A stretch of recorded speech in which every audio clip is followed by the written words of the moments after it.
जब दिल न लगे दिलदार हमारी गली आ जाना।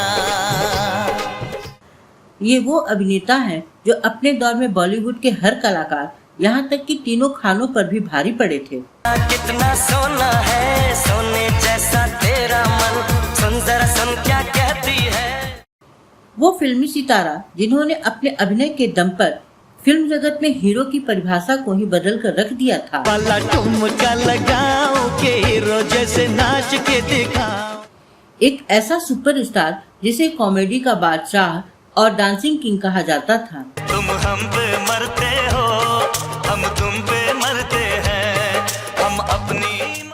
लेकिन क्या आप जानते हैं कि इस कलाकार के माता पिता दोनों फिल्म अभिनेता थे, फिर भी माँ को इसके फिल्मों में आने पर ऐतराज था। जेठ की दोपहरी में गर्मी लगे है रानी, गर्मी लगे है आके मुझको। क्या आप सोच सकते हैं कि इस कलाकार की शादी एक समय पर रहस्य बनी हुई थी, क्योंकि इन्होंने अपनी शादी की बात सबसे लगभग 4 साल तक छुपाकर रखी थी। अब चुप रहने से बोल पड़ेंगे हम दोनों के। क्या आप यकीन करेंगे कि एक थप्पड़ ने इस अभिनेता के करियर पर फुल स्टॉप लगा दिया था। पैसे में जो ताकत है वो माँ के आशीर्वाद में नहीं, देवताओं की जुबान में नहीं। सत्य शिव सुंदर सब पैसा है, जिसके पास पैसा है वो राजा और जिसके पास पैसा नहीं वो राजू। क्या है इस कलाकार का वास्तविक नाम? क्यों इसकी माँ नहीं चाहती थी कि ये फिल्मों में अपना करियर बनाए, और क्यों उनका करियर रातों रात अर्श से फर्श पर आ गया था? मैं जानता हूँ कि तुम मेरे नाम से भी नफरत करती हो, मुझे बहुत बड़ा गलत इंसान समझती हो, मगर मेरा ये विश्वास है कि दुनिया का कोई इंसान बुरा आदमी नहीं होता। क्यों यह फिल्म स्टार अपनी लोकप्रियता को अपने राजनीतिक सफर में कैश नहीं कर पाया? जानेंगे और भी बहुत कुछ, बस बने रहिए हमारे साथ। नमस्कार दोस्तों, मैं हूँ कविता और आप देख रहे हैं कविता टॉकीज। अब तक तो आप समझ ही गए होंगे कि आज हम किस सुपरस्टार की चर्चा इस वीडियो में करने जा रहे हैं। जी हाँ, आपने सही समझा, वो है वन एंड ओनली गोविंदा। दिल जान जिगर तुझ पे निसार किया है, क्यों प्यार किया है रे तुझे प्यार। 21 दिसंबर 1963 को मुंबई में एक फिल्म अभिनेता के परिवार में एक बालक का जन्म हुआ, जिसे परिवार वालों ने प्यार से चीची कहकर पुकारा। इस बालक का नाम गोविंदा अरुण आहूजा है। यह बालक अपने 5 भाई बहनों में सबसे छोटा था। इनसे बड़े भाई कीर्ति कुमार और 3 बहनें हैं, जिनके नाम है कामनी खन्ना, पद्मा शर्मा और पुष्पा आहूजा। गोविंदा के पिता अरुण आहूजा विभाजन से पहले पंजाब के गुजरांवाला में रहते थे। तब के जाने माने फिल्म निर्माता महबूब खान के कहने पर वो मुंबई आ गए थे। सन 1937 में मुंबई आने के बाद महबूब खान ने उन्हें अपनी फिल्मों में अभिनय करने का अवसर दिया। अरुण आहूजा ने लगभग 15 सालों तक फिल्मों में साल 1954 तक काम किया था। उन्होंने निर्मला देवी से शादी की थी, जो फिल्मों में अभिनेत्री व गायिका थी। वो मुसलमान थी, लेकिन धर्म परिवर्तन करने के बाद उन्होंने अपना नाम निर्मला देवी रख लिया था। उस समय अरुण आहूजा ने बतौर निर्माता एक फिल्म बनाई थी, जो बहुत बड़ी फ्लॉप साबित हुई। इसका उन्हें भारी नुकसान हुआ, जिसके बाद उन्हें अपना मुंबई के कार्टर रोड पर स्थित बंगला और अपनी संपत्ति बेचनी पड़ गई थी, और सब कुछ बेचकर उनका परिवार विरार में शिफ्ट हो गया था, जहां पर अभिनेता गोविंदा ने जन्म लिया था। गोविंदा अरुण आहूजा को डांसर बनने का शौक फिल्म डिस्को डांसर देखने के बाद लगा था, जिसके बाद वह घंटों अकेले डांस का अभ्यास करते रहते थे। उनके डांस के इसी जुनून ने उन्हें एक प्रसिद्ध डांसर बनाया। गोविंदा को बॉलीवुड में फिल्में करने का सुझाव उनके पिता ने दिया था। हालांकि उनकी मां निर्मला देवी उनके पिता द्वारा दिए सुझाव के खिलाफ थी। उनका मानना था कि फिल्मों में करियर सुरक्षित नहीं है। दरअसल वो अपने पति को फिल्मों में बर्बाद होते देख चुकी थी, इसीलिए आशंकित थी। लेकिन गोविंदा के सर पर फिल्मों में काम करने का ऐसा जुनून सवार था कि उन्हें ऑलविन कंपनी में नौकरी भी ऑफर की गई थी, लेकिन उन्होंने इस ऑफर को ठुकरा दिया था। हम दोनों एक दूसरे से प्यार करते हैं और एक दूसरे के साथ जीना चाहते हैं, और एक दूसरे के साथ जीने के लिए क्या करना होगा, इस बात का फैसला हम कर चुके हैं। गोविंदा को बॉलीवुड में अपना करियर शुरू करने का मौका मिला साल 1986 में आई फिल्म इल्जाम से, जिसमें उन्हें शशि कपूर, शत्रुघ्न सिन्हा, राज किरण और अनीता राज जैसे बड़े कलाकारों के साथ काम करने का मौका मिला।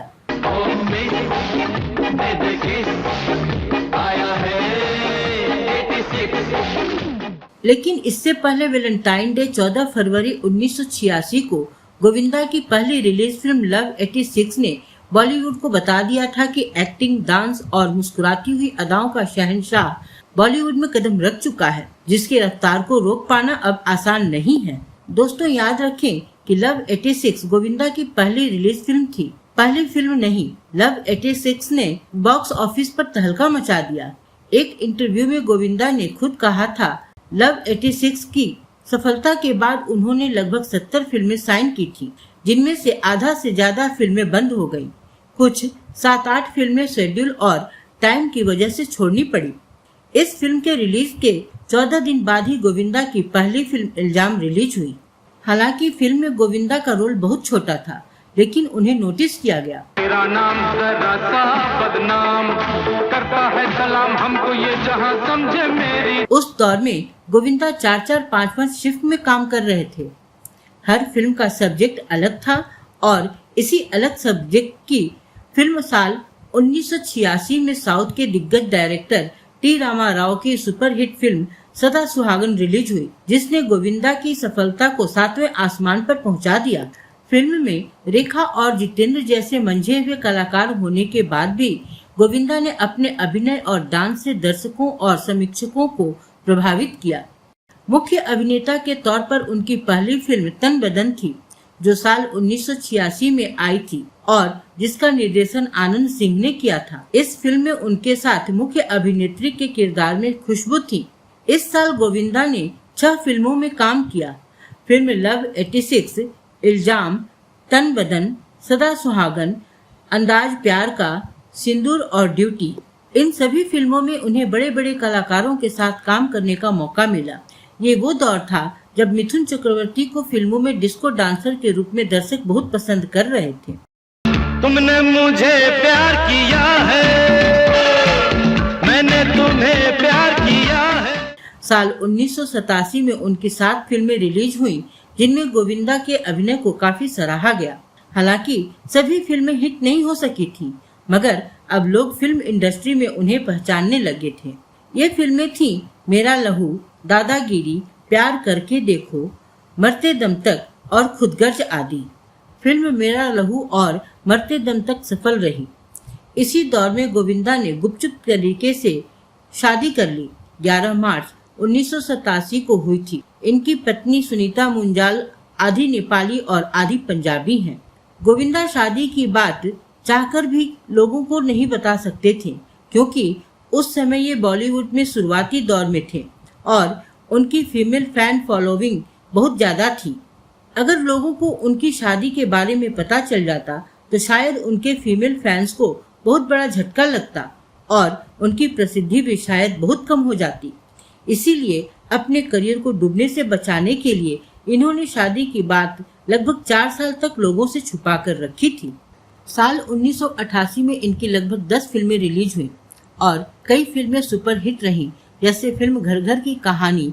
ये एक पारिवारिक कहानी पर आधारित फिल्म थी, जिसमें इनके साथ कादर खान, ऋषि कपूर, जया प्रदा और फरहा ने काम किया था। किसने भेजा था तुम्हें मेरे बच्चे को अगवा करने के लिए? मुझे नहीं पता जी, मेरे को नहीं पता। सच्ची बोल वरना पट्टी में डालकर जिंदा जला दूंगा।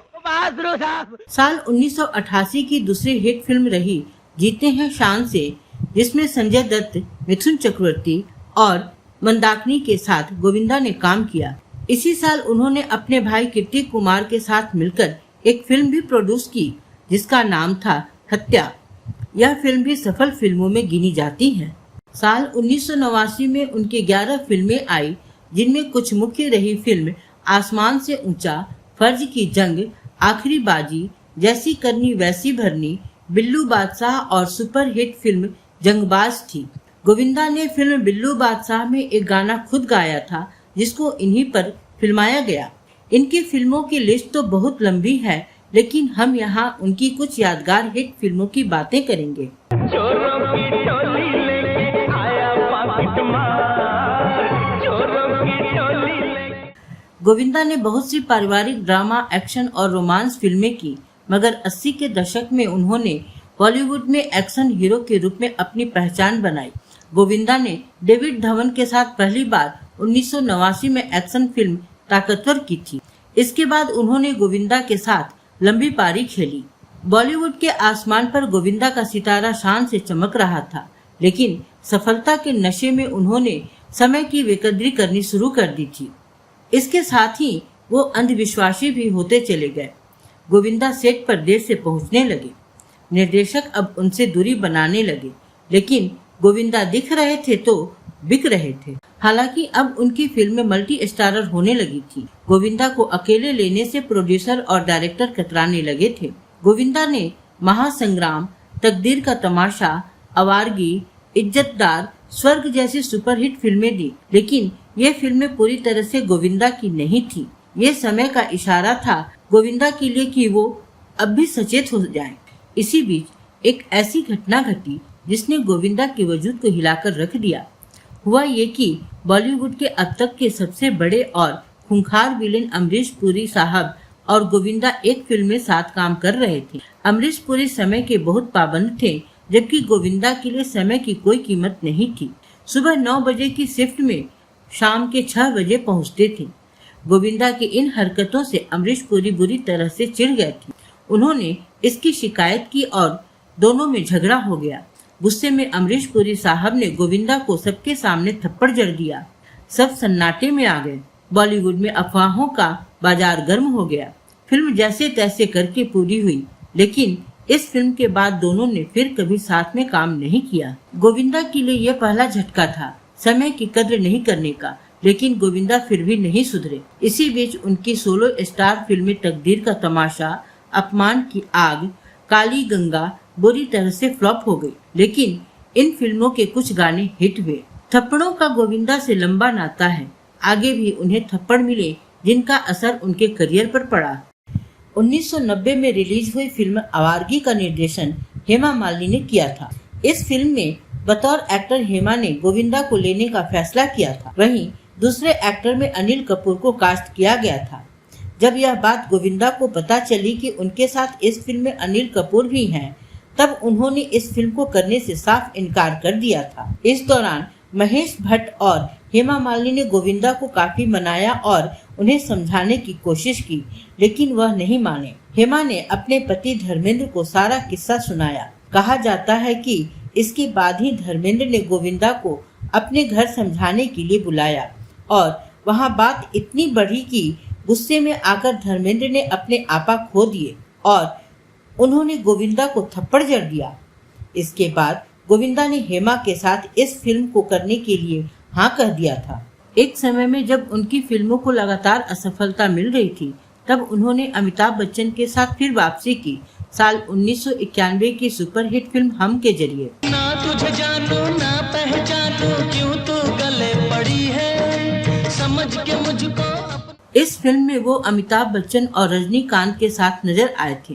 गोविंदा ने कई व्यावसायिक रूप से सफल कॉमेडी फिल्मों में मुख्य भूमिका निभाई, जिनमें डेविड धवन के निर्देशन में साल 1993 में बनी फिल्म आंखें प्रमुख थी। इस फिल्म में गोविंदा ने मुख्य अभिनेता के तौर पर अभिनय किया था। यह साल की सबसे ज्यादा कमाई करने वाली फिल्म भी बनी थी। साल 1994 की फिल्म राजा बाबू, साल 1995 की फिल्म कूली नंबर 1 और फिल्म आंदोलन, साल 1997 की फिल्म हीरो नंबर 1 और फिल्म दीवाना मस्ताना, साल 1998 की फिल्म दूल्हे राजा और अमिताभ बच्चन के साथ फिल्म बड़े मियाँ छोटे मियाँ, साल 1999 की फिल्म अनाड़ी नंबर 1 हिट रही थी। बॉक्स ऑफिस पर गोविंदा के साथ करिश्मा कपूर की जोड़ी एक के बाद एक जबरदस्त हिट फिल्में दे रही थी। नीलम के बाद करिश्मा कपूर ही वो हीरोइन थी जिनके साथ गोविंदा की जोड़ी को दर्शकों ने हाथों हाथ लिया। इन दोनों ने लगातार हिट फिल्में दी। उन्हें साल 1999 की फिल्म हसीना मान जाएगी के लिए film fair best comedian award और साल 1996 की फिल्म साजन चले ससुराल के लिए फिल्म फेयर स्पेशल अवार्ड मिला। उन्होंने साल 2000 की फिल्म हद कर दी आपने में 6 भूमिकाएं निभाई। राजू और उसकी माँ, पिता, बहन, दादी और दादा की।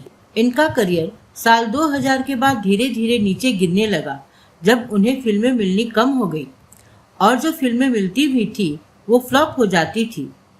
साल 2000 में आई फिल्म शिकारी में खलनायक बनकर इन्होंने अपने दूसरे करियर को बचाने की कोशिश करी, लेकिन फिल्म बॉक्स ऑफिस पर फ्लॉप साबित हुई। ओए राजू प्यार ना करियो डरियो दिल टूट जाता है। दरअसल गोविंदा के गिरने का कारण वो खुद ही थे। सफलता मिलते ही गोविंदा फिर उसी जोन में पहुंच गए जिसने उनके करियर पर ब्रेक लगाया था। गोविंदा ने एक बार फिर पुरानी गलतियां दोहरानी शुरू कर दी। एक साथ बहुत सारी फिल्में साइन करना और शूटिंग पर समय पर नहीं आना। सन 2000 तक हर साल गोविंदा की 4-4, 5-5 फिल्में रिलीज हो रही थी। उनमें से हर साल कोई न कोई हिट हो ही रही थी। इन्हीं हिट फिल्मों में शामिल थी सेमी हिट रॉक डांसर और जुआरी, पर इनके गाने हिट रहे। साल 2001 में रिलीज फिल्म क्योंकि मैं झूठ नहीं बोलता ने उनके करियर को थोड़ा संभाला, लेकिन इसके बाद वो आगे नहीं बढ़ पाए। इस मुश्किल दौर में गोविंदा ने 2003 से 2005 तक फिल्मों से ब्रेक ले लिया और राजनीति में उतर गए। गैम्बलर गैम्बलर हाँ मैं गैम्बलर गैम्बलर। 2004 में कांग्रेस के टिकट पर गोविंदा भाजपा के दिग्गज नेता और पेट्रोलियम मंत्री राम नाईक को हराकर सांसद बन गए। गोविंदा संसद में पहुंच गए, लेकिन वो अभिनेता से नेता नहीं बन सके। न वो क्षेत्र में जाते थे और न संसद में। साल 2006 के अंत में गोविंदा ने एक बार फिर कॉमेडी फिल्म भागम भाग के साथ धमाकेदार शुरुआत की, जिसमें इनके साथ अभिनेता अक्षय कुमार, परेश रावल, लारा दत्ता शामिल थे। साल 2007 में निर्देशक निखिल आडवाणी की बड़े बजट की फिल्म सलाम ए इश्क में सलमान खान, प्रियंका चोपड़ा, अनिल कपूर, जूही चावला और विद्या बालन के साथ दिखाई दिए, लेकिन फिल्म बॉक्स ऑफिस पर औंधे मुंह गिर गई और फ्लॉप रही। इसी साल उन्होंने डेविड धवन की फिल्म पार्टनर में सलमान खान एवं कटरीना कैफ के साथ काम किया। यह फिल्म सुपरहिट साबित हुई। अपने रिलीज से पहले सप्ताह के दौरान भारत में 3 करोड़ की कमाई कर रिकॉर्ड बनाया। इस फिल्म के लिए गोविंदा को कई पुरस्कार मिले। चल आया हूँ मैं, खमन खाओ ने चाट रहेगी हो। क्या बात करते हैं यार? हाँ वरियाली है मुखवा से निकलना। अरे सुन ब्रदर, चाकू है चाकू। यस देवी को। हाँ। इसके बाद ये शाहरुख खान के फिल्म ओम शांति ओम के गाने के गीत दीवानगी दीवानगी में दिखाई दिए। साल 2008 में उन्होंने मनी है तो हनी है फिल्म में काम किया, जो फ्लॉप रही। इसी फिल्म की शूटिंग के दौरान गोविंदा ने एक दर्शक संतोष राय को चांटा मार दिया था। संतोष राय का आरोप था कि वह फिल्म की क्रू में शामिल लड़कियों से बदतमीजी कर रहा था। संतोष राय ने चांटे को लेकर एक केस मुंबई हाई कोर्ट में लगाया, जिसे रिजेक्ट कर दिया गया। बाद में यह केस सुप्रीम कोर्ट में भी दायर किया गया। दिसंबर 2015 में सुप्रीम कोर्ट ने गोविंदा को माफी मांगने को कहा और पीड़ित को 5 लाख रुपए का मुआवजा देने का आदेश दिया। कहा जाता है कि इस घटना से इनकी फिल्मी करियर पर बहुत असर पड़ा था। साल 2009 की फिल्म चल चलाचल में काम किया, जो सफल रही। साल 2010 से 2014 के बीच भी इन्होंने जो इक्का दुक्का फिल्में की, वो फ्लॉप रही। इसके बाद गोविंदा की लगातार फिल्में फ्लॉप होती रहीं। इसी बीच गोविंदा ने ऐसी बड़ी गलती कर दी जो गोविंदा के फिल्मी करियर में ताबूत का आखिरी किल साबित हुआ। एक बार फिर थप्पड़ कांड हुआ। इस बार गोविंदा ने थप्पड़ खाया नहीं था, बल्कि डायरेक्टर नीरज वोरा को सरेआम थप्पड़ मारा था। फिल्म थी साल 2013 में रिलीज रन भोला रन। आर्यन वैद फिल्म में विलन बने थे और ऐसे में उन्हें गोविंदा की पिटाई करनी थी। सीन के दौरान आर्यन ने गोविंदा को जोरदार थप्पड़ जड़ दिया। ऐसे में अभिनेता ने आओ देखा न ताओ निर्देशक नीरज वोरा को सबके सामने जोरदार तमाचा मार दिया। उस दौरान मीडिया रिपोर्टर्स आई थी कि गोविंदा का कहना था कि फिल्म में इस सीन को उनकी बेइज्जती करने के लिए जानबूझकर रखा गया था, जिस वजह से ही वह आग बबूला हो गए थे। 2014 में ये फिल्म हॉलीडे में दिखाई दी, जिसमें अक्षय कुमार और सोनाक्षी सिन्हा ने अभिनय किया। फिल्म भागम भाग के बाद गोविंदा और अक्षय कुमार की यह दूसरी फिल्म थी। विराट, शक नहीं करो, मैंने उससे प्यार किया, लेकिन कभी टच भी नहीं किया। भाई मिस्टेक हुआ है। पूछो ना, पूछो इससे। 2017 में उनके होम प्रोडक्शन की फिल्म आ गया हीरो में उन्हें पुलिस वाले के रूप में देखा गया था, मगर यह फिल्म फ्लॉप रही। फिल्म आ गया हीरो इनकी तीसरी होम प्रोडक्शन फिल्म थी। इससे पहले इनकी 2 फिल्में हत्या एवं सुख थी। अपने समय के सुपरस्टार रहे गोविंदा फिल्मों में काम न मिलने के कारण अब वे कभी कभी टीवी रियलिटी शो में विशेष अतिथि के रूप में दिख जाते हैं। अगर इनके पर्सनल लाइफ की बात की जाए तो साल 1987 में सुनीता मुंजाल से शादी के बाद गोविंदा और सुनीता के 2 बच्चे हुए। एक बेटी नर्मदा आहूजा और बेटा यशवर्धन आहूजा। नर्मदा का जन्म 16 जुलाई 1988 को हुआ था और उन्हें प्यार से टीना के नाम से जाना जाता है और वह भी अभिनेत्री हैं। यशवर्धन का जन्म 1997 में हुआ था और वह बॉलीवुड के लिए खुद को तैयार कर रहे हैं। अगर इनके अफेयर की बात करें तो गोविंदा का नाम कई अभिनेत्रियों के साथ जुड़ा था, लेकिन नीलम कुठारी और रानी मुखर्जी के साथ उनकी कथित प्रेम कहानियों ने उनकी पत्नी सुनीता आहूजा के साथ उनके संबंधों को सबसे ज्यादा प्रभावित किया था। गोविंदा को फिल्मों में मिले पुरस्कारों की बात करें तो उन्हें फिल्मी करियर में बहुत से पुरस्कार मिले थे। उनमें से कुछ हैं वर्ष 1997 में फिल्म साजन चले ससुराल के लिए विशेष पुरस्कार, वर्ष 2000 में फिल्म हसीना मान जाएगी के लिए सर्वश्रेष्ठ हास्य अभिनेता का पुरस्कार व उन्हें 4 बार जी सिनेमा अवार्ड्स दिया गया। वर्ष 1998 में फिल्म दूल्हे राजा के लिए हास्य भूमिका में सर्वश्रेष्ठ अभिनेता पुरस्कार, वर्ष 1999 में फिल्म बड़े मियाँ छोटे मियाँ के लिए हास्य भूमिका में सर्वश्रेष्ठ अभिनेता पुरस्कार, वर्ष 2008 में फिल्म पार्टनर के लिए सहायक भूमिका में सर्वश्रेष्ठ अभिनेता पुरस्कार मिला था। तो दोस्तों, कैसी लगी आपको आज की यह जानकारी, हमें कमेंट बॉक्स में जरूर बताइएगा। अगर आपको इनके फिल्म के बारे में कोई और जानकारी हो तो वह भी कमेंट बॉक्स में अवश्य लिखिएगा, ताकि हम उसे अपने अगले वीडियो में डाल सकें। तो अब दीजिए अपने दोस्त और होस्ट कविता को इजाजत। नमस्कार।